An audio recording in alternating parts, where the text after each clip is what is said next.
Mohammed Al-Qasim.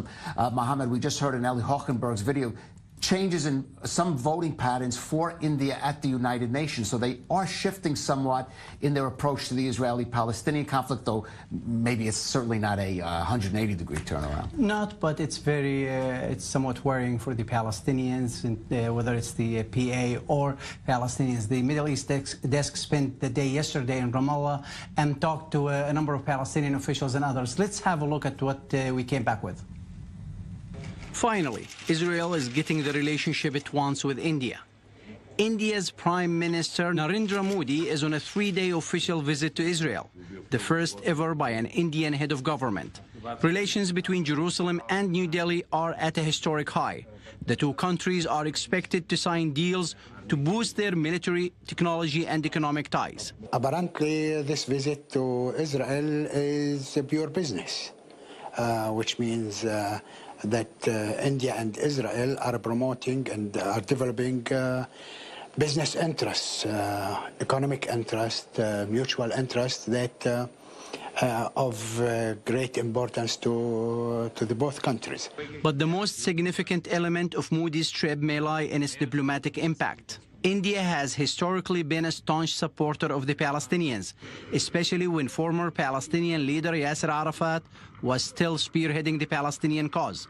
But now, and unlike many leaders who visit Israel, Modi will not be making a stop in the West Bank city of Ramallah, the headquarters of the Palestinian Authority, something that worries Nasser Tahboub. We always looked at India as a very important alliance to us, and as one of the great supporters to the Palestinian cause.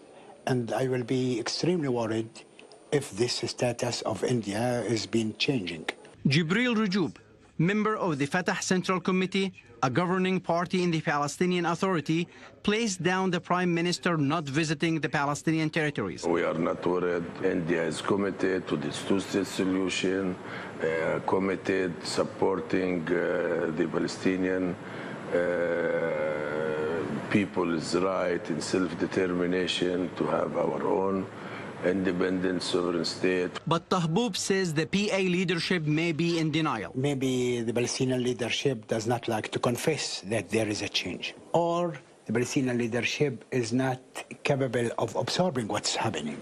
Palestinians hope this rapprochement between Israel and India will have a positive impact on the Palestinian-Israeli conflict. If they are in good relations with Israel, I don't think that this is against our interest. On the contrary, India is trying to play a role of mediator rather than to be one-sided. Tahboub draws a comparison to another alliance being made between Israel and two other countries that were both close allies to the Palestine Liberation Organization. Cyprus and Greece were historically very strong supporters and alliance to the Palestinians, to President Arafat. And now we are watching signing of joint agreements, joint economic protocols with Israel. Palestinians once believed their relationship with India was unbreakable. First, our relationship with India is historical and strong. We have old diplomatic relations with India. President Abbas was on a state visit recently, and we all noticed the great attention and appreciation Palestine has in India from all. But those were different times, different leaders, and different priorities. Now, with the changing political world order and the shifting focus to more domestic issues, India's leader has 1.4 billion people who he needs to feed and put to work. Mohammed Al-Qasim, I-24 News, Ramallah, the West Bank. Mohammed, I'm old enough to remember when India led the so-called non-aligned movement. I mean, I would say outside the Middle East, they were probably the #1 champions of the Palestinians. And we're not talking about Greece or Cyprus. We're talking about the second most populous nation in the world. Absolutely, Caleb. Many Palestinian students were sent by the Palestinian Liberation Organization to study in India. India has historically been a staunch supporter of the Palestinian cause, not this not this time. I think the tide is shifting toward the Israelis. It's a disastrous news for the Palestinian Authority, something that they should be worried about. Bianca, one aspect of this we haven't really mentioned to now, of course, and it may be an influence, of course, Prime Minister Modi is a Hindu nationalist. So that is a party, the BNP, that in India has often been at odds with the Muslim, big Muslim community. Yes, there. and they are growing in population and in popularity. They are growing in popularity in both, yes. And so is Prime Minister Modi's popularity. And it's interesting because one of the things that's going on inside India right now is the biggest challenge is that Modi needs to create more jobs. The population is growing. There's automation coming. He needs to create more jobs.